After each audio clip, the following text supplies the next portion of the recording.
Hello students, welcome back to the channel. आज हम नया टॉपिक करेंगे डीएनए स्ट्रक्चर। डीएनए के स्ट्रक्चर क्या है, फंक्शन क्या है और उसकी डिस्कवरी किसने की, उसकी प्रॉपर स्ट्रक्चर्स के बारे में आज हम बताएंगे। क्या है जेनेटिक मटेरियल। हमने पहले जो वीडियो डाली है demonstrations about the DNA as a genetic material कि जेनेटिक मटेरियल क्या होता है, उसमें ये प्रूव कर दिया गया था कि डीएनए ही क्या है as a genetic material bodies के अंदर यूज होता है और वो उसको यूज करते हैं। तो उसमें कुछ जो बैक्टीरियाज होते हैं, कुछ वायरसेस वो क्या होते हैं, आरएनए को भी as a genetic material use करते हैं। लेकिन हम यहाँ पढ़ेंगे आरएनए की बजाय डीएनए की स्ट्रक्चर। नेक्स्ट क्लास के अंदर, नेक्स्ट टॉपिक के अंदर हम आरएनए करवाएंगे क्या होता है, कैसे स्ट्रक्चर्स होती हैं। तो न्यूक्लिक एसिड्स क्या होते हैं? न्यूक्लिक एसिड्स कंपोनेंट से पता है, इसके नेमिंग से पता चलता है कि ये कैसे नेचर का है, एसिडिक नेचर का है। Are the organic materials present in all organisms in the form of DNA or the RNA? Nucleic acid दो फॉर्म में प्रेजेंट होता है, या तो आरएनए की फॉर्म में या डीएनए की फॉर्म में। डीएनए में क्या होता है, deoxyribo nucleic acid, that is the full form of the DNA. और आरएनए की फुल फॉर्म क्या होती है, राइबोज न्यूक्लिक एसिड। तो दो तरह की क्या है, ये न्यूक्लिक एसिड्स होते हैं। These nucleic acids are formed by the combination of nitrogenous base, sugar molecules and phosphate groups। ये तीन चीजें इसके अंदर प्रेजेंट होती हैं। नाइट्रोजनस बेसिस प्रेजेंट होते हैं, शुगर प्रेजेंट होती है और फॉस्फेट ग्रुप्स प्रेजेंट होते हैं दोनों न्यूक्लिक एसिड्स के अंदर। That are linked by different bonds in a series of sequence. उनकी जो बॉन्डिंग की सीरीज है वो डिफरेंट होती है और ये तीनों के आपस में जुड़े हुए होते हैं जो इसकी पूरे कंपोनेंट्स को बनाते हैं। The DNA structures define the basic genetic makeup of our body. DNA क्या है, हमारी बॉडी का जेनेटिक मेकअप कंप्लीट फॉर्मेशन करता है। In fact, it defines the genetic makeup of nearly all life on the earth. Most probably क्या है, DNA ही ज्यादातर case के अंदर क्या है as a genetic material present होता है। आरएनए कुछ वायरसेस के अंदर प्रेजेंट होता है। अब हम डीएनए की स्ट्रक्चर्स देखते हैं क्या है। What is DNA? DNA is a group of molecules that is responsible for carrying and transmitting the hereditary material or genetic instructions from parent to their offspring। हम डीएनए को इतना रिस्पॉन्सिबल या फिर इतना ज्यादा क्रूशियल क्यों मानते हैं? क्योंकि डीएनए किसका मॉलिक्यूल्स है, ग्रुप ऑफ मॉलिक्यूल्स है जो क्या करता है, किसके लिए रिस्पॉन्सिबल होता है, जो पूरी इंफॉर्मेशन कंडक्ट करता है, हेरिडिटरी मटेरियल की तरह एक्ट करता है। मींस हेरिडिटी क्या होती है कि जो चीजें हमें हमारे पेरेंट्स से मिली होती हैं, that is the hereditary components. तो हमें क्या मिलता है हमारे पेरेंट्स से, डीएनए। और वो डीएनए से हमारे क्या है, बॉडी का पूरी जेनेटिक इंस्ट्रक्शंस की हमारी बॉडी कैसी बनेगी, हमारे पेरेंट्स से कौन से कैरेक्टर्स मिले हैं, हमारी बॉडी के अंदर कैसे कैरेक्टर्स अपीयर होंगे, वो सभी क्या आते हैं, डीएनए की फॉर्म में आते हैं। इसलिए डीएनए इतना इंपॉर्टेंट होता है बॉडी के लिए। This is also true for the virus as most of these entities have the RNA. कुछ केसेस के अंदर हमने क्या कहा, वायरस के अंदर आरएनए भी प्रेजेंट होता है और DNA as their genetic material. कुछ के अंदर क्या है, डीएनए होता है।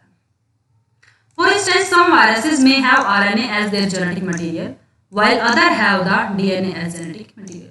कुछ केसेस के अंदर वही क्या है कि डीएनए होता है, कुछ केसेस के अंदर क्या है, आरएनए होता है वायरसेस में। सिर्फ वायरसेस ही एक ऐसी group of animals, group of organisms हैं जिसके अंदर RNA as a genetic material present होता है। हमारी बॉडी के अंदर आरएनए होता है लेकिन एज ए जेनेटिक मटेरियल नहीं होता है। ऐसा नहीं है कि हमारी बॉडी के अंदर आरएनए नहीं मिलता है। अब वायरसेस में कौन से वायरस हैं जिनके पास आरएनए है as a genetic material? HIV contain the RNA which is then converted into DNA after attaching itself to the host cell. HIV का जो वायरस है उसके पास तो खुद के लिए तो आरएनए होता है, उसकी जो बॉडी है उसके अंदर आरएनए होता है वायरस के अंदर। लेकिन जब ये होस्ट को इन्फेक्ट करता है, होस्ट की बॉडी के अंदर आता है, तो ये आरएनए पहले अपना रिवर्स ट्रांसक्रिप्टेज एंजाइम को यूज करके डीएनए बनाता है और उस डीएनए से फिर बॉडी के अंदर आकर प्रोटीन की फॉर्मेशन करता है। तो ये क्या दोनों चीजों को यूज कर रहा है। खुद के पास आरएनए प्रेजेंट है, आरएनए कंटेनिंग वायरस है, लेकिन आरएनए अब क्या बना रहा है, रिवर्स ट्रांसक्रिप्टेज एंजाइम को यूज करके अपनी बॉडी की इस आरएनए की दूसरी कॉपी डीएनए में कन्वर्ट कर लेते हैं। क्योंकि दोनों के कंपोनेंट्स क्या होते हैं, नियरली सेम होते हैं, नाइट्रोजनस बेसिस और रिवर्स ट्रांसक्रिप्टेज एंजाइम ऐसा कर सकता है। तो ये चीजें क्या होती हैं, प्रेजेंट होती हैं बॉडी के अंदर। Apart from being responsible for the inheritance of genetic information in all living beings, DNA also play a crucial role to production of protein. ये तो हमने कहा कि इनहेरिटेंस में जाता है जेनेटिक इन्फॉर्मेशन लेके। डीएनए के पास पूरी जेनेटिक इन्फॉर्मेशन होती है कि बॉडी का जेनेटिक मेकअप कैसा होगा, कौन से ऑर्गन बनेंगे, किस ऑर्गन में क्या चीजें बनती हैं। सभी सेल्स के पास डीएनए होता है, लेकिन हर सेल के पास डीएनए का अलग कंपोनेंट्स काम करता है। मींस कि जो एक्टिव कंपोनेंट्स होते हैं डीएनए के, that are different in the liver cell, that are different in the kidney cell, because the cells of the kidney containing the same time of DNA, but active DNA, active proteins are different from the kidney cells from the liver cells. तो ये चीजें different होती हैं। हर cell के पास type of DNA is same, but active DNA, active parts होता है वो डिफरेंट होता है। ये हमने कहा कि इनहेरिटेंस में जाता है, हमें पेरेंट्स से हमारे ऑफस्प्रिंग के पास क्या है, डीएनए ट्रांसफर होता है एज ए जेनेटिक इन्फॉर्मेशन के साथ कैरी करके इनहेरिटेंस में। लेकिन उसके साथ साथ क्या होता है, इस डीएनए के पास पूरी इंफॉर्मेशन होती है कि बॉडी के अंदर किस टाइप का प्रोटीन बनेगा, ये किस सेल्स के अंदर प्रेजेंट है, उस सेल्स के अंदर कौन सा पार्ट एक्टिव है, कौन से टाइप का प्रोटीन वहां पर बनेगा। तो ये भी इंफॉर्मेशन क्या होती है, डीएनए के पास होती है। Nuclear DNA is the DNA contained within the nucleus of every cell in eukaryotic cell. Nuclear DNA जो प्रेजेंट होता है वो क्या होता है, हर सेल के पास, यूकैरियोटिक ऑर्गेनिजम्स के अंदर क्या होता है, हर सेल के पास प्रेजेंट होता है, जिसके अंदर न्यूक्लियस होता है। कुछ ऐसे सेल्स भी होती हैं बॉडी के अंदर जिनके पास न्यूक्लियस नहीं होता है, जस्ट लाइक ऐसे जैसे रेड सेल होती है हमारी, आरबीसीज होती हैं, वो क्या हो जाती है, बाद में उनका न्यूक्लियस क्या है, डेड हो जाता है। It codes for the majority of organisms genome, while the mitochondrial DNA and plastid DNA handle the rest. Types of DNA में डिफरेंट होते हैं, जैसे माइटोकॉन्ड्रिया के अंदर भी अपना डीएनए होता है, क्लोरोप्लास्ट के अंदर भी अपना डीएनए होता है और न्यूक्लियर डीएनए होता है। मेजर जो डीएनए होता है वो न्यूक्लियर डीएनए होता है, तो सब सारी इंफॉर्मेशन न्यूक्लियर डीएनए के पास होती है। और माइटोकॉन्ड्रिया और प्लास्टिड डीएनए जो होते हैं वो जेनेटिक इंफॉर्मेशन और प्रोटीन्स कंडक्ट, जो प्रोटीन की जो स्ट्रक्चर्स होती है वो सिर्फ उतना प्रोड्यूस करते हैं जितना माइटोकॉन्ड्रिया के लिए रिक्वायर्ड होता है या फिर क्लोरोप्लास्ट के लिए रिक्वायर्ड होता है। वो कंप्लीटली पूरा जेनेटिक मेकअप नहीं फॉर्मेशन करते, जेनेटिक मेकअप कंप्लीट फॉर्मेशन करता है nuclear DNA. The DNA present in the mitochondria of the cell is termed as the mitochondrial DNA. जो माइटोकॉन्ड्रिया में प्रेजेंट होता है DNA, that is the mitochondrial DNA. It is inherited from the mother to the child. In humans there are approximately 16,000 base pair of the mitochondrial DNA. Mitochondria के DNA के अंदर इतने 16,000 base pairs क्या होते हैं, present होते हैं। Similarly ऐसे ही क्लोरोप्लास्ट के अंदर होता है, जो प्लांट्स के अंदर होता है। Plastids have their own DNA and play essential role in the photosynthesis. इसका क्या फंक्शन होता है, ये फोटोसिंथेसिस में रोल प्ले करता है। माइटोकॉन्ड्रिया क्या है, एनर्जी की फॉर्मेशन जो होती है, बॉडी का जो पावर हाउस होता है उसमें एक्ट करता है। Full form of DNA, DNA की फुल फॉर्म मैंने आपको पहले ही बता दी थी, डीऑक्सीराइबोन्यूक्लिक एसिड। किस चीज पे बेस करती है, कि जो इसके अंदर शुगर होती है वो किस तरीके की है, डीऑक्सीराइबोज शुगर है। और आरएनए के अंदर कैसी शुगर होती है, राइबोज शुगर होती है। This is the difference between the DNA and the RNA. It is an organic compounds that has a unique nuclear molecular structures. It is found in all prokaryotic and the eukaryotic cells. ये सभी prokaryotic और eukaryotic cells में present होती है।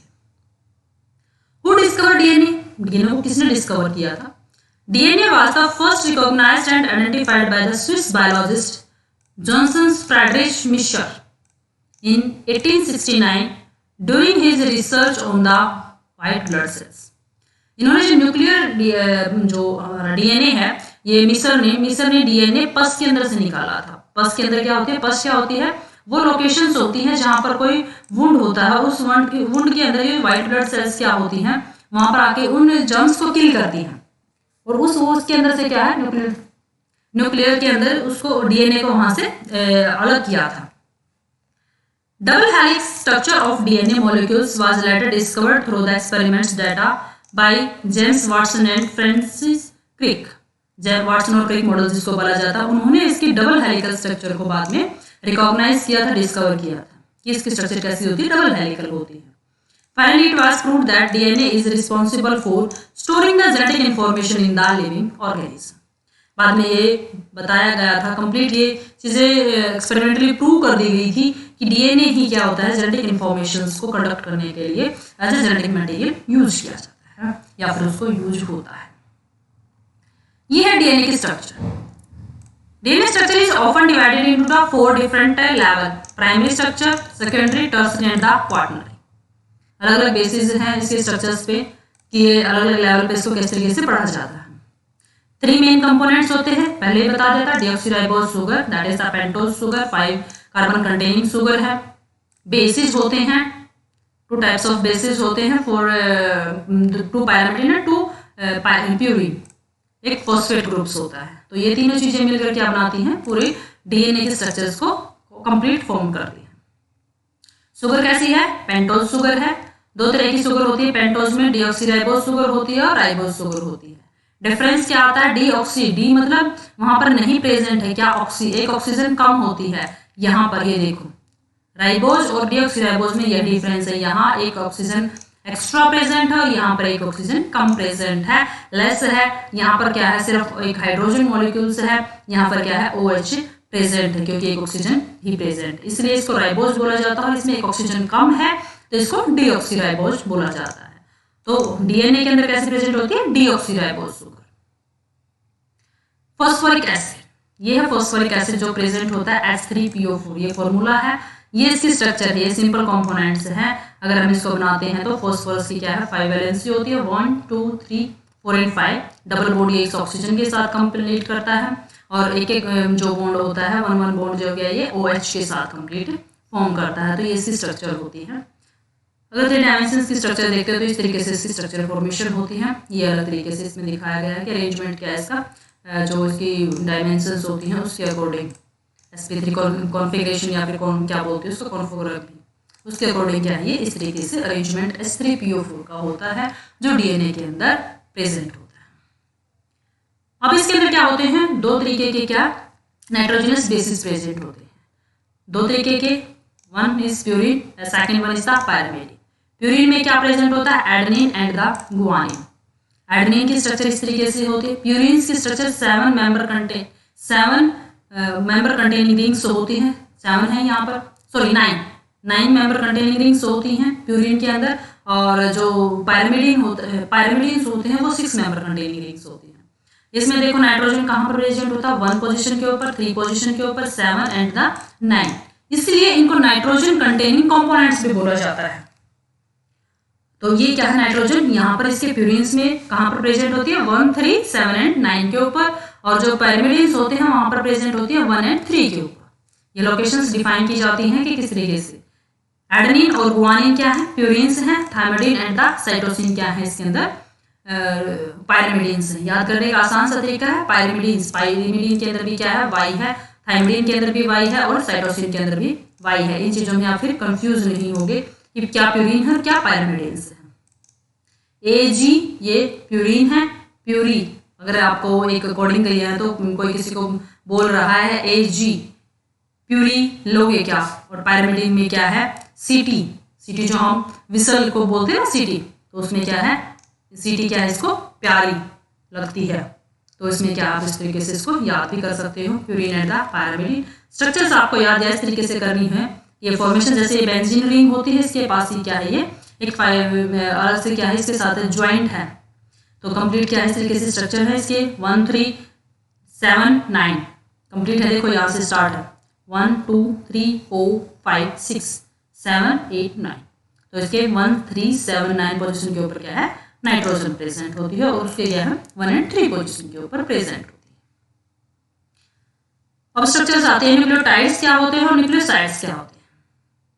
Nucleotide में phosphoric acid, sugar और nitrogenous bases जब तीनों जुड़ जाते हैं तब हम उनको क्या बोलते हैं, न्यूक्लियोटाइड। टी से याद रखो, T is the try, T से याद रखो ट्राई में क्या होते हैं 3 components, phosphate group, carbon, nitrogenous bases. Nucleoside means S, second में क्या होगा, सिर्फ नाइट्रोजनस बेसिस होंगे और शुगर मॉलिक्यूल्स प्रेजेंट होंगे, इसमें फॉस्फेट नहीं होता है। या तो आप ये याद रखो न्यूक्लियोसाइड में फॉस्फेट नहीं होता है, ये कंप्लीट है। और साइड S सेकंड में सिर्फ 2 ही मॉलिक्यूल हैं, दोनों मॉलिक्यूल क्या है बेस, नाइट्रोजनस बेस या फिर शुगर प्रेजेंट होती है। तो इस तरीके से क्या है इसके अंदर ये कंपोनेंट्स प्रेजेंट होते हैं। इसमें ये देखो, यहाँ पे एक स्ट्रक्चर दिखाते हैं आपको कि जो पेंटोज शुगर है, डीऑक्सीराइबोज जो शुगर यहाँ पर प्रेजेंट है, इसके 1 कार्बन कंटेनिंग, जो 1 का पोजीशन के ऊपर कार्बन है, उसके साथ नाइट्रोजनस बेस है जो वो बॉन्डिंग की फॉर्मेशन करता है।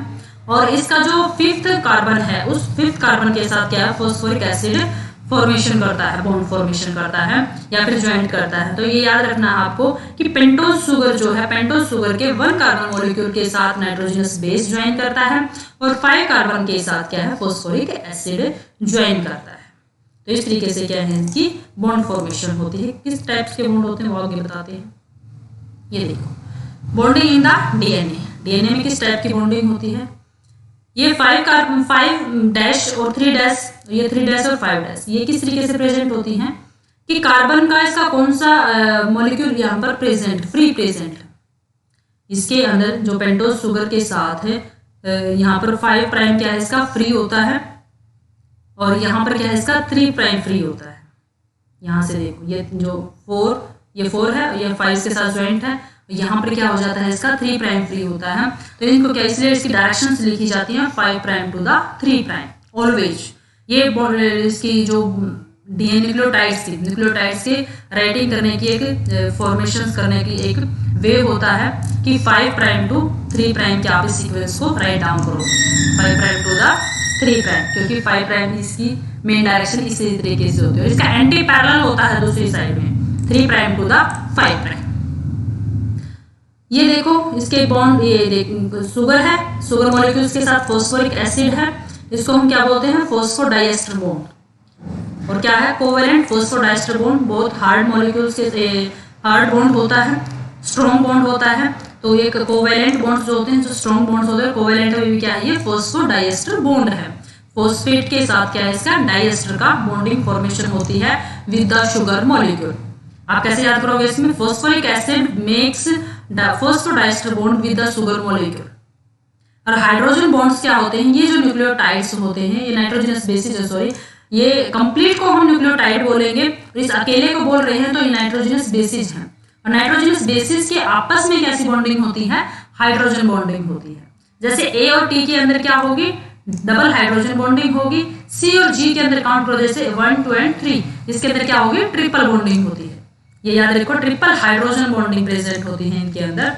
इसमें वैसे भी पता चल रहा है, जैसे ए और टी के अंदर 2 ऐसे मार्किंग की है, ये हाइड्रोजन बॉन्ड है, ये 2 हाइड्रोजन बॉन्ड्स हैं इसके अंदर। और सी और जी को के अंदर क्या है 3 हाइड्रोजन बॉन्ड है। याद करने का आपको तरीका बताती हूँ। सी की पोजीशन अगर आप अल्फाबेटिकली याद करते हो तो वो क्या होती है 3rd पोजीशन के ऊपर होती है। तो सी के साथ हमेशा क्या जुड़ता है जी, CG जुड़ता है, ए के साथ हमेशा टी जुड़ेगा। तो सी के ऊपर क्या ट्रिपल होती है, तो दूसरा ऑटोमेटिक आपको याद रह जाएगा कि दूसरे के साथ क्या बॉन्डिंग है उसकी सेकंड हाइड्रोजन बॉन्डिंग है, डबल हाइड्रोजन बॉन्डिंग है, इसमें ट्रिपल हाइड्रोजन बॉन्डिंग होती है। तो ये क्या है इसके स्ट्रक्चर्स हैं, इसके अंदर ये बॉन्डिंग फॉर्मेशन होती है, ये इसकी डायरेक्शंस होती हैं जो इसकी स्पेसिफिक होती हैं कि 5 प्राइम टू द 3 प्राइम। और वो किस तरीके से प्रेजेंट होती है कि यहाँ पर जो शुगर का 5 प्राइम कार्बन है वो फ्री होता है, यहाँ पर 3 कार्बन फ्री होता है इस तरीके से। ये देखो ये लिखा है पेंटोज शुगर, ये sorry phosphoric acid, deoxyribose sugar और ये क्या है यहाँ पर न्यूक्लियोटाइड्स, ये तीनों मिलकर क्या बनाते हैं पूरे डीएनए की स्ट्रक्चर बनाते हैं। अगर बात आती है ये पूछा जाए कि डीएनए की बैकबोन कौन बनाता है, डीएनए की बैकबोन फॉस्फोरिक एसिड और शुगर बनाते हैं, ये चीजें बनाते हैं, पूरी इस तरीके से सीक्वेंसिंग होती है। ये चीजें क्या बनाती हैं, बीच की बॉन्डिंग बनाती है, ये बैकबोन नहीं बनाती है, क्योंकि इसकी इन दो की वजह से ही इसके क्या है डीएनए स्ट्रक्चर्स के अंदर ग्रूव्स आते हैं। स्ट्रक्चर में बताएंगे क्या होते हैं ग्रूव। ये देखो इसके बॉन्ड स्ट्रक्चर्स में क्या है, यहाँ पर क्या है सिर्फ शुगर मॉलिक्यूल और फॉस्फोरिक एसिड, शुगर मॉलिक्यूल और फॉस्फोरिक एसिड, ये हैं फॉस्फेट ग्रुप्स, ये बैकबोन बना रहे हैं। ये तो ये चीजें कहाँ आ रही है, ये बीच में आती है। ये देखो ये क्या है नाइट्रोजनस बेसिस, इस तरीके से ये जो स्ट्रक्चर है इस तरीके से फॉर्मेशन करती है। जो ये चीजें बना रही है ना इसकी बैकबोन, ये चीजें ये हैं शुगर और फॉस्फेट ये बनाती है इसको। और नाइट्रोजनस बेसिस में दिखाया गया है AG और CT, ये प्रेजेंट होती है AG, ये डिपेंड करता है कि कितने हो सकते हैं उसके अंदर। ये कहा है नीचे शुगर फॉस्फेट बैकबोन की, बैकबोन कौन बनाता है इसकी, शुगर और फॉस्फेट। याद कर सकते हो इसको SP, sp क्या बनाता है, backbone of the DNA. Nucleo nitrogenous bases क्या बनाते हैं, इसकी बीच के जो ब्लैंक्स होते हैं उसको कंप्लीट करते हैं, और इनकी वजह से ही क्या है, इसकी हेलिकल स्ट्रक्चर की फॉर्मेशन होती है। ये देखो डिस्कवरी देखते हैं इसके अंदर क्या क्या हुआ था। 1869 के अंदर फ्रेडरिक मिसर ने क्या किया था, न्यूक्लियन या फिर न्यूक्लिक एसिड्स डिस्कवर किया था, कहां से, ह्यूमन डब्ल्यूबीसीज के अंदर से। 1920 के अंदर लेविनी ने क्या किया, बेसिक कंपोजिशन न्यूक्लिक एसिड की इंट्रोड्यूस की कि कैसी होती है न्यूक्लिक एसिड्स। 1940 के अंदर डब्ल्यूटी अर्सबरी ने क्या किया, 3D मॉडल ऑफ डीएनए बनाया, किसकी हेल्प से, एक्सरे क्रिस्टलोग्राफी करके। ये एक टेक्निक्स होती है एक्सरे क्रिस्टलोग्राफी, जिससे एक डायमेंशन 3D क्या मॉडल फॉर्मेशन होता है, और ये इसमें डीएनए के उन्होंने स्ट्रक्चर बताए। 1950 के अंदर अरविंद चारगफ ने क्या बताया, जिसको चारगफ रूल से भी फेमस है। इन्होंने क्या कहा, A+T always equal to C+T, क्योंकि A के साथ क्या जुड़ेगा, T जुड़ेगा, और G के साथ हमेशा क्या है, C जुड़ेगा, तो ये हमेशा इक्वल होंगे। एडेनिन इधर होगा, थायमिन इधर होगा, ग्वानिन इधर होगा, साइटोसिन इधर होगा, तो ये क्या है, A+G is equal to C+T, ये हमेशा प्रेजेंट होता है, जो आगे चल के चारगफ रूल के नाम से भी फेमस है। Variance of DNA basis sequence between the different species, ये चीजें स्पीसीज टू स्पीसीज वैरी कर सकती हैं, लेकिन होंगे जितने एडेनिन होंगे उतने ही थायमिन होंगे, जितने ग्वानिन होंगे उतने ही साइटोसिन, क्योंकि उनकी बॉन्डिंग ही इस तरीके से होती है। 1952 के अंदर क्या हुआ, विल्किन, फ्रैंकलिन एंड इसके कोवर्कर्स, उन्होंने क्या किया, discover the photograph of DNA through the X ray diffraction. X ray diffraction pattern एक टेक्निक्स होती है, उसके थ्रू क्या उन्होंने इसका डीएनए का एक फोटोग्राफ डिस्कवर किया। वाटसन एंड क्रिक ने कंप्लीट मॉडल स्ट्रक्चर किया, इन्होंने double helical structure of DNA formation की, study of X-ray refraction, X-ray diffraction से ही उन्होंने भी क्या है, उसकी कंप्लीट डबल हेलिकल स्ट्रक्चर इसका प्रोवाइड किया।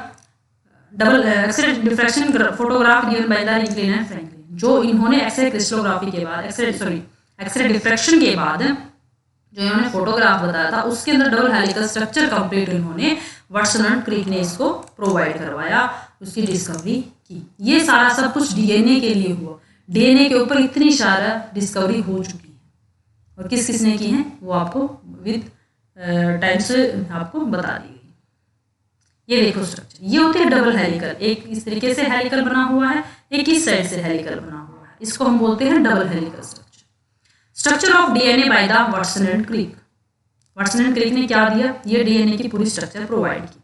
क्या क्या बताया इन्होंने, Watson and Crick display the structure of DNA after studying the manuscript of two scientist Linus Pauling and Corey. Pauling and Corey की मैन्युस्क्रिप्ट पढ़ के उन्होंने क्या है, डबल हेलिकल स्ट्रक्चर की बनाई। 1953 के अंदर उन्होंने क्या दिया था, 3D structure of nucleic acid provide की थी, विच वाज नॉट सक्सेसफुल, लेकिन उनकी सक्सेसफुल नहीं हुई थी। बाद में 1953 के अंदर वाटसन क्रिक ने क्या किया, फिर इसका Crick together combine the data of physical and chemical properties that proposed a double helical structure of the DNA. उन्होंने फिर फिजिकल और केमिकल प्रॉपर्टीज स्टडी की डीएनए की, जिसकी वजह से ये चीजें प्रूव की जा सके कि डीएनए की स्ट्रक्चर है जो वो डबल हेलिकल है। मैं आपको इसके अंदर बताती हूँ कि डबल हेलिकल स्ट्रक्चर की क्या क्या पॉसिबिलिटीज हैं। देखो ये डायरेक्शन मैंने आपको बताई थी, 5' to 3' होती है। ये अगर जैसे ग्रीन वाले में, ग्रीन का क्या है, यहाँ पर 5' है, तो यहाँ पर क्या ग्रीन का 3' है, यहाँ पर ब्लू का 3' है, यहाँ पर ब्लू का क्या है 5' है। तो ये दोनों अलग अलग होती हैं, दोनों स्ट्रक्चर्स जो होती हैं, लेकिन हमेशा पढ़ते जब हम हैं इस स्ट्रक्चर्स को, तो हम पढ़ते हैं 5' to 3', और हमेशा ये कॉम्प्लीमेंट्री होती हैं। दूसरा स्टैंड जो होगा, इसमें दो स्टैंड हैं, एक ये स्टैंड है जो 5' का ग्रीन वाला, और एक ये वाला है जो ब्लू वाला। तो अगर ये 5' to 3' है, तो दूसरा क्या होगा 3' to 5' होता है, ये अपोजिट होते हैं दोनों। यहाँ से लेकर और यहाँ तक जो एक कंप्लीट सर्कल कंप्लीट होता है, अगर हम इसको कंप्लीट इस तरीके से बनाएं, तो ये सर्कल यहाँ पर आकर कंप्लीट होता है। तो ये कितने हैं, यहाँ पर इसके अंदर 10 बेस पेयर आते हैं, और 34 एंगस्ट्रॉम इसकी क्या है हाइट होती है। अगर हम एक बेस पेयर से दूसरे बेस पेयर का डिफरेंस निकालें, तो उससे वो होता 3.4 एंगस्ट्रॉम। कैसे पता चलता है, इस 34 एंगस्ट्रॉम को 10 बेस पेयर से डिवाइड कर दो, दो जो बेस पेयर हैं उनके बीच की डिस्टेंस निकल आएगी 3.4 एंगस्ट्रॉम। ये दो ग्रूव्स होते हैं, minor groove and the major groove. Minor groove में ये देखो थोड़ा सा डिफरेंस है, यहाँ थोड़ा सा ग्रूव क्या होते हैं गड्ढे, थोड़ा सा क्या है यहाँ पर गड्ढा है, यहाँ पर देखो ये क्या है ज्यादा है, that is the major grooves. ये देखो ए के साथ क्या बॉन्डिंग है टी की, सी के साथ क्या है जी की, टी है तो ए है, सी है तो जी है, सी और जी के बीच में क्या होगी ट्रिपल हाइड्रोजन बॉन्डिंग, ए और टी के बीच में क्या होती है डबल हाइड्रोजन बॉन्डिंग। ये स्ट्रक्चर्स प्रोवाइड की थी वाटसन एंड क्रिक ने। इसी को बोलते हैं हम double helical structures given by the Watson and Crick. अब हम इसके स्ट्रक्चर्स में यही चीजें हैं वो पढ़ते हैं फिजिकल प्रॉपर्टीज के नाम से, physical properties of the DNA. According to Watson and Crick model, DNA is a double standard helix है। कैसे बना हुआ है, 2 पॉलीपेप्टाइड चेन से, हमने पहले बताया ना 2 पॉलीपेप्टाइड्स की चेन है, एक स्ट्रैंड ये है और दूसरा स्ट्रैंड क्या है इसका ये है। ये जो बैकबोन है ये चीजें है जो ग्रीन वाली जो दिखाई गई है that is made up by the phosphate and the sugar molecule. और ये जो एरोस बीच में दिखाई गई हैं यहाँ पर प्रेजेंट होते हैं नाइट्रोजनस बेसेज। तो ये क्या है डबल हेलिकल स्ट्रक्चर्स है। 2 polypeptide chains are spirally at the helical twisted which get a twisted ladder like look। दिखाई दे रहा है ना जैसे सीढ़ियां होती हैं इस तरीके से, ये क्या है इसकी सीढ़ियों की तरह से लुकिंग इसकी दिखाई देती है। Both the polypeptide strand of DNA have the opposite polarity. ये हमने पहले ही बताया है कि डीएनए के जो दोनों स्ट्रैंड्स उनकी क्या होती है अपोजिट पोलैरिटी होती है। ये क्या एक 5' होता है, 5' 3' है और दूसरा क्या है 3' 5' होता है, और जिसको हम क्या बोलते हैं एंटी पैरेलल डायरेक्शंस। एक डायरेक्शन क्या 5' 3' होती है और दूसरी डायरेक्शन क्या है 3' 5' होती है। Diameter of double stranded DNA helix is the 20 angstrom. This one, अगर हम यहाँ से यहाँ तक की जो बात करते हैं इसका डायमीटर ये कितना होता है 20 एंगस्ट्रॉम होता है ना। एक स्ट्रैंड से दूसरे स्ट्रैंड में यहाँ पर मैक्सिमम जो इसका डिफरेंस होता है, मैक्सिमम जो लेंथ इसकी विड्थ होती है diameter that is the 20 angstrom. The distance between the 2 nucleotides और internuclear distance is the 3.4 angstrom. 2 nucleotides के बीच में ये डिस्टेंस कितनी होती है 3.4 एंगस्ट्रॉम। लेंथ कितनी होती है, length of DNA helix is 34 angstrom. कब कहां तक, एक टर्न की। ये 34 एंगस्ट्रॉम सिर्फ यहां से यहां तक की कंप्लीट लेंथ ऑफ डीएनए नहीं है, एक टर्न की। एक टर्न की क्या है 3.34 एंगस्ट्रॉम। और उसके अंदर कितने बेस पेयर प्रेजेंट होते हैं 10। एक टर्न के अंदर कितने बेस पेयर होते हैं 10। The DNA is twisted in right handed directions और we can say is the clockwise direction. अगर इसका इस तरीके से डायरेक्शंस हैं that is the clockwise directions, इसको हम क्या बोलते हैं right handed clockwise directions. Turning of DNA cause the formation of wide indentations. इसके अंदर क्या होती है मेजर ग्रुप, जो ज्यादा वाइट होती है that is the major group, अगर कम है डिफरेंस इनके बीच में that is the minor group. The distance between the 2 strands form a narrow indentations that is the minor group. The formation of major and minor group result after the DNA coiling and grooves also act as a site of the DNA binding protein। यहाँ पर जो grooves present हैं यहाँ पर इसके साथ histone proteins की जो बाइंडिंग होती है वो प्रेजेंट होती है। दिस यहाँ पर ये माइनर ग्रुप है और ये क्या है मेजर ग्रुप, इस तरीके से भी, और ये डेप्थ भी क्या इसकी ज्यादा होती है। तो ये क्या है इसकी फिजिकल प्रॉपर्टीज हैं डीएनए की जो हम बाहर से देखकर बताते हैं। प्रॉपर्टीज बहुत इंपॉर्टेंट होती हैं और ये वाटसन क्रिक मॉडल के नाम से भी आती हैं। केमिकल प्रॉपर्टीज ऑफ डीएनए क्या होता है, there are the 4 nucleotide bases. 4 nucleotides हैं कौन से adenine, guanine, cytosine and thymine. Uracil RNA के अंदर प्रेजेंट होता है, 5 होते हैं ये कॉमन, लेकिन यहाँ पर एटी और सीजी ये प्रेजेंट होते हैं। Adenine and guanine are 2 purine bases which have a single ring structure। Complete structure मैंने आपको पहले बता दी है। तो ये देखो यहाँ पर प्यूरिन्स के अंदर क्या होती हैं, ये सॉरी पैरामिडिन्स के अंदर क्या होते हैं, ये इतनी स्ट्रक्चर होती है, और प्यूरिन के अंदर ये 7 मेंबर कंटेनिंग रिंग्स प्रेजेंट होती हैं। यहाँ पर ये सिंगल प्रेजेंट होती है, तो ये इस तरीके से प्रेजेंट है। Single ring containing structure cytosine and thymine are the 2 pyrimidine bases which have the double ring structures। वो डबल में प्रेजेंट होते हैं। Two strands are joint together by the complementary base pair. Complementary में present होते हैं। अगर adenine एक side है तो दूसरी साइड क्या होगा, थायमिन होगा। अगर वन साइड गुआनिन कंटेनिंग है तो सेकंड साइड क्या है, साइटोसिन आएगा। ऑटोमेटिक प्यूरिन पायरिमिडीन के साथ बेस पेयर करता है। ये एक प्यूरिन होगा और एक pyrimidine. This is adenine is the purine, thymine is the pyrimidine. This one is the purine, this one is the pyrimidine. तो ये पायरिमिडीन्स इसके अंदर प्रेजेंट होते हैं। Nucleotide bases in the polynucleotide strand of DNA will join each other by the strong hydrogen bond.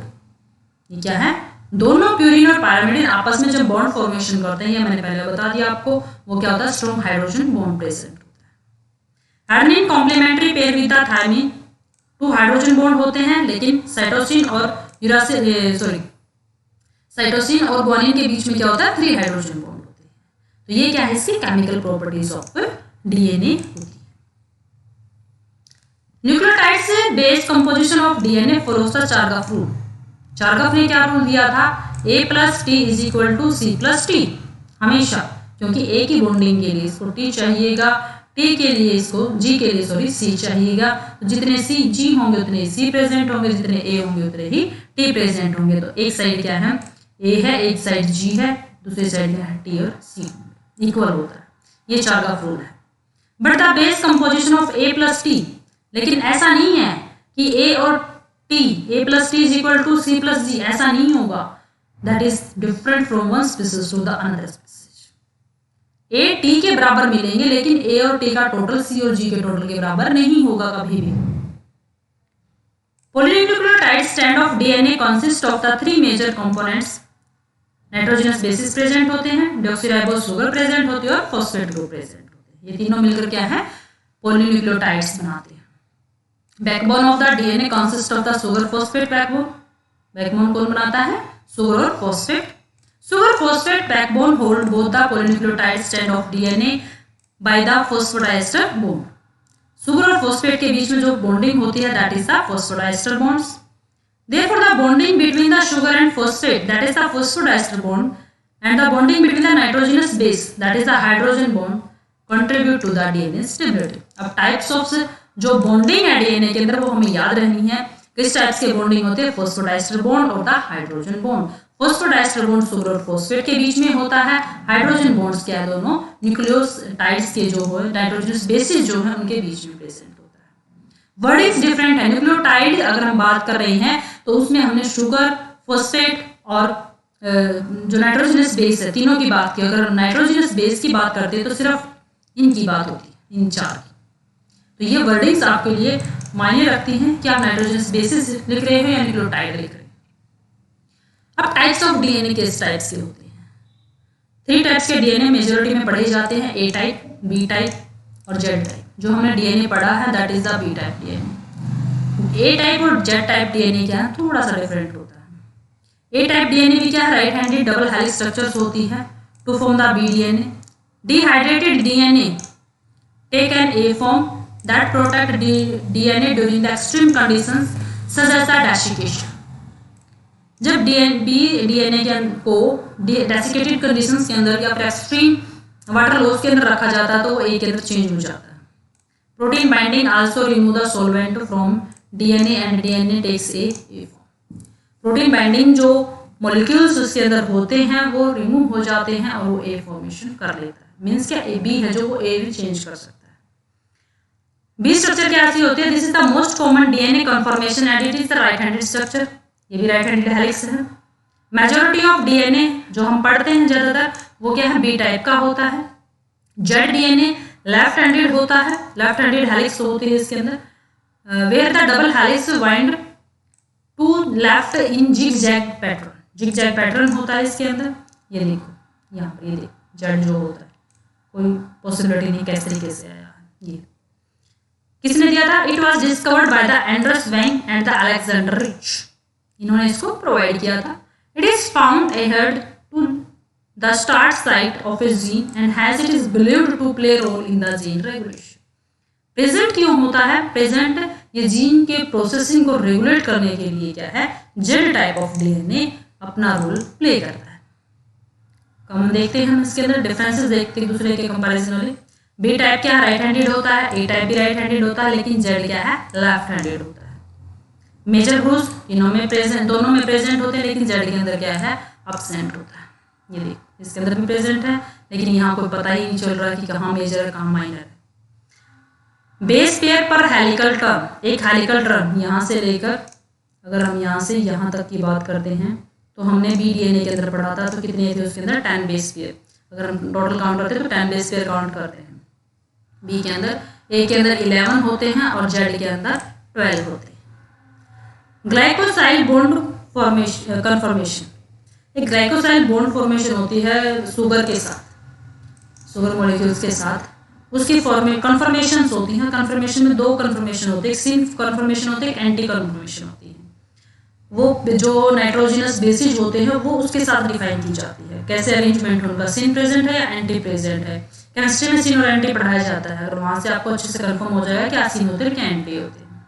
आपको यहाँ याद रखना है कि बी डीएनए के पास भी जो ग्लाइकोसाइल बॉन्ड फॉर्मेशन होते हैं दैट इज एंटी, एक ही टाइप एंटी होती है, लेकिन जेड के पास दोनों प्रेजेंट होती है। एंटी होती है वो पायरामिडिन्स के पास होती है, और जो सिन होती है वो प्यूरिन के पास होती है। याद करोगे, सिन प्यूरिन एंटी पायरामिडिन सिन प्यूरिन, इस तरीके से। प्यूरिन किसके पास है, सिन के पास, और पायरामिडिन के पास क्या है, एंटी प्रेजेंट होती है।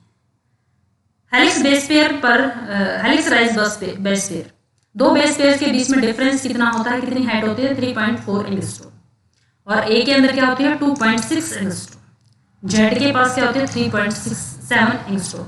ये चीजें नीट के अंदर पूछी जाती है। बेस टिल्टेड का मतलब होता है कि इस तरीके से जहां से मुड़ाव किस तरीके से है, थोड़ा सा ट्विस्टिंग बोलते हैं जिसमें हम टिल्टिंग या ट्विस्टिंग, मुड़ा हुआ, झुका हुआ, वो कितना है इसके अंदर 6 डिग्री है, 20 डिग्री है और 7 डिग्री। इस तरीके की स्ट्रक्चर्स इसमें प्रेजेंट होती हैं। बी टाइप डीएनए क्या बिल्कुल क्लियर होता है इस तरीके से। ए टाइप जो डीएनए होता है उसमें थोड़ी सी डिस्टर्बेंस होती है, वो कम्प्लीटली प्रेजेंट नहीं होता। जेड तो बिल्कुल क्या है, जिगजैग है, लेकिन उसके अंदर भी क्या है, बॉन्डिंग्स जो होती हैं वो इसी तरीके से होती है जैसे बी टाइप ऑफ डीएनए के पास प्रेजेंट होती है। ये देखो, जो हमने डीएनए पढ़ा ये इस तरीके से, ये जो हमने नॉर्मल स्ट्रक्चर पढ़ी। डीएनए अब क्या करता है, अपने आप को चेंज करके विद द हिस्टोन प्रोटीन्स इस तरीके की फॉर्मेशन कर लेता है, क्योंकि बहुत जरूरी है। जेनेटिक इंफॉर्मेशन डीएनए के पास है, अगर उनमें थोड़ा बहुत भी चेंज हो जाता है तो पूरा जेनेटिक मेकअप उस ऑर्गेनिज्म का चेंज हो जाएगा। इसलिए बॉडी उसको क्या है, रैप करके रखती है, बाउंड करके। रैपिंग किसके साथ करती है, उसकी हिस्टोन प्रोटीन्स के साथ, बेसिक टाइप ऑफ प्रोटीन है। ये थोड़ा सा और रैपिंग करते हैं जब इसकी, तो ये क्या बनाते हैं, nucleosome coiled with into A chromatin fibres. यहाँ पर हिस्टोन प्रोटीन के साथ ये डीएनए पैक है, और उसके साथ इसकी बॉन्डिंग हिस्टोन प्रोटीन्स क्या बनाते हैं, इसके साथ मिलकर न्यूक्लियोसोम। अब ये न्यूक्लियोसोम क्या है, और थोड़ा सा और कॉम्पैक्ट इनकी पैकिंग की जाती है, तब क्या बनाते हैं, कंडेंसेशन ऑफ द क्रोमेटिन। ये क्या बनाते हैं, और भी पैकिंग करके क्रोमेटिन फाइबर्स बनाते हैं। और भी इससे भी ज्यादा जब इसकी कॉम्पैक्टनेस बढ़ाई दी जाती है तो ये क्या बनाते हैं, क्रोमोसोम। तो इस तरीके से डीएनए क्या बनाते हैं, अपने आप को चेंज करके क्या बनाते हैं, क्रोमोसोम। क्रोमोसोम क्या है, compact structure of the DNA and the histone protein, वो क्या होते हैं, क्रोमोसोम्स। तो इन चीजों को आपको याद रखना है, चीजें एक दूसरे के साथ जुड़ती चली जाती हैं। हमें क्रोमोसोम में नहीं पता कि डीएनए कैसे है, या फिर क्रोमोसोम आया कहाँ से है, और हमारी बॉडी के अंदर हम क्या बोलते हैं कि मदर से या फादर से हमें क्या मिलते हैं, क्रोमोसोम्स मिलते हैं। तो हम ये बात करते रहे कि डीएनए कहाँ से आया, फिर क्योंकि डीएनए से ही क्या बनता है, क्रोमोसोम। इन चीजों की आंसरिंग इस तरीके से होती है कि एक दूसरे के साथ इनको रिलेट करके अगर आप पढ़ोगे तो आपको बहुत आसानी से सारी चीजें समझ में आ जाएंगी। तो ये आपका डीएनए की स्ट्रक्चर्स करवाई गई हैं। अगर किसी को मेरे से ऑफलाइन पढ़ना है, ट्यूशन करना है, तो इस नंबर पे कांटेक्ट कर सकता है। और लोकेशन है जींद हरियाणा की, नियर द रेलवे जंक्शन। उससे पहले आप मेरे से कांटेक्ट करेंगे तभी आपको लोकेशन मिलेगी, अदरवाइज अभी तक फिक्स नहीं है। थैंक यू स्टूडेंट्स, जिसने अभी तक चैनल को सब्सक्राइब नहीं किया है वो चैनल को सब्सक्राइब कर लें।